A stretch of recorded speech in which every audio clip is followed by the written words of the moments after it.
When players first get started in the world of Albion Online, a common question is, what is the best weapon in Albion?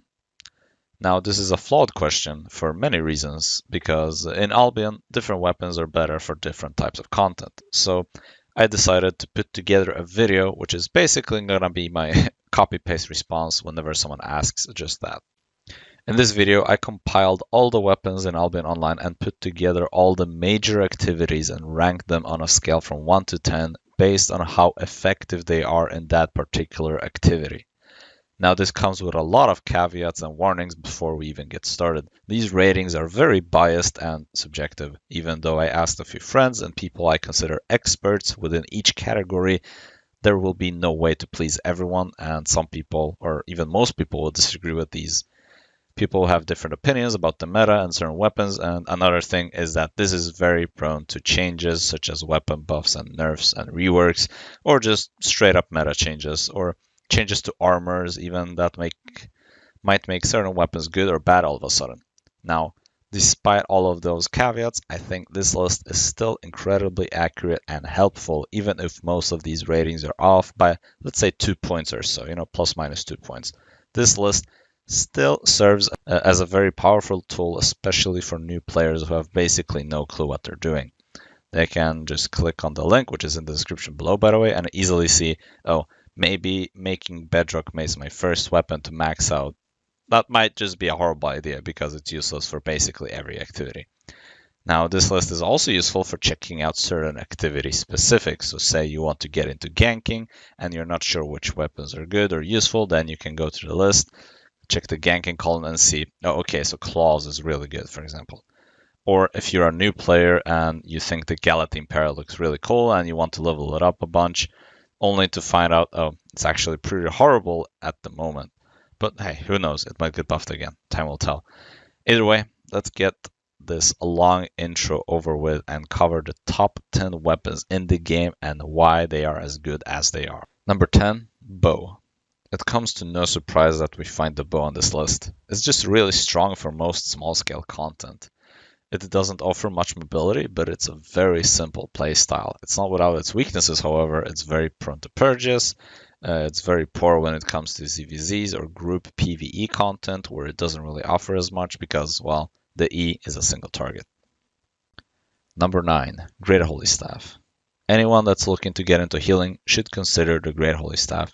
It's a very popular option for healing small-scale content and works for pretty much anything, even though it's outclassed in very high levels of PvP because the E can get interrupted. It still well deserves a spot on this list.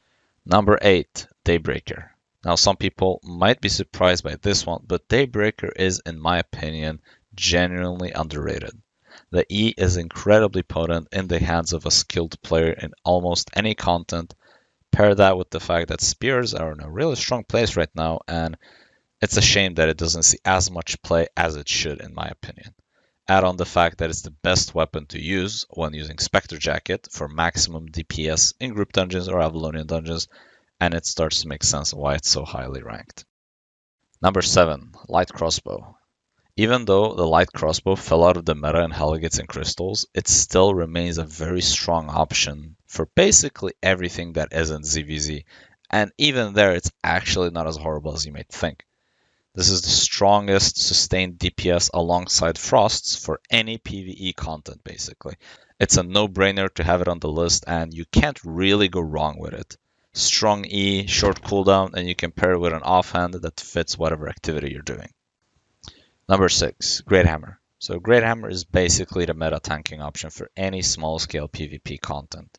There's not much to say, it overtook the Pole Hammer and is now the go-to when you need a tank, whether it's Heligates, Crystals, or open world content. The only place where it falls off is tanking in PvE scenarios and for really big fights such as ZVZs where there are better options, pretty much. Number 5, Mace. Mace is in a pretty good spot right now where you can play it as a tank or as a bruiser type melee DPS. Besides that, it's currently the fresh hot meta weapon in Corrupted that people hate on. Even after the nerf, it's still pretty good. There's basically no content where it's unplayable, so it well deserves number 5 on this list. Number 4, Shadow Color. This one shouldn't be a surprise as it's a strong meta pick mostly due to its pierce when cast on plate armor users, even though you can cast it on cloth users for damage. It's basically a mini damnation, works in small scale. It's just very versatile even in a 1v1 scenario. Add on the fact that it's a top meta pick for group PvE content and it easily deserves its fourth place due to how strong it is. And number 3, Permafrost. The Permafrost is just really solid. The E is very strong and paired with its strong Q and W abilities, it's not hard to see why it's ranked so highly. It's especially good in bigger fights where you can get big claps with the E and do big damage. Number 2, Bloodletter. The Bloodletter is yet another weapon that is just incredibly versatile and useful pretty much no matter what activity it is you're doing. Its high mobility is king in open world, especially if you're a solo player, so I highly recommend it there. The execute is incredibly potent and useful in most PvP scenarios, so yeah, very solid all-around weapon. And before we show off the number 1 spot, let's do some not so honorable mentions and actually quickly look at the worst weapons in the game based off of this list. It comes to no surprise that it shows off some of the least seen weapons such as Life Curse and Oathkeepers, but it might surprise you to see some weapons such as Claws, Brimstone, and Mistpiercer down here.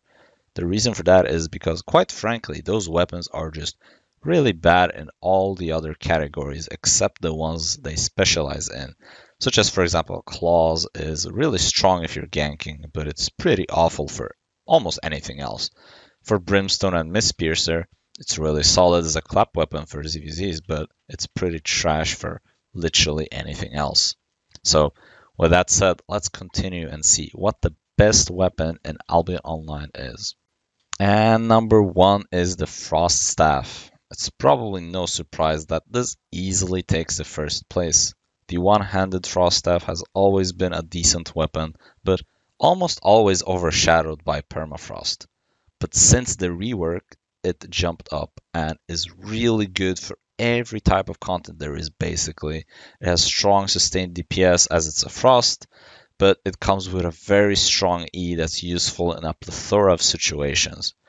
The only place where it doesn't really shine is in 2v2 Hellgates where it just can't really find a spot because of how the meta works right now. And for ZVZs where in that type of large scale fight, you actually don't care about the loss in the utility, you just want the slightly more burst with the permafrost. But one-handed frost is used in ZVZs as a supportive peel type as well, so it does see play there even for that. So yeah, really solid weapon that you can't really go wrong with, and the beauty with this frost is that you can slap on pretty much the same set for any type of content you're doing, with the exception of ganking and solo dungeons, I guess. I will say though, this isn't the optimal weapon to roll with if you're mostly a solo player and trying to do open world stuff. In that case, I would suggest something else. But if you're doing anything in a group, one-handed frost is really strong. And that will be it for this top 10 list. I hope you enjoyed this video and that this was helpful to you. Please leave a rating and leave a comment below with your thoughts on the list in general. I'm sure I'll get a lot of hate for some of these rankings, but either way, I hope you have a good one and I'll catch you next time.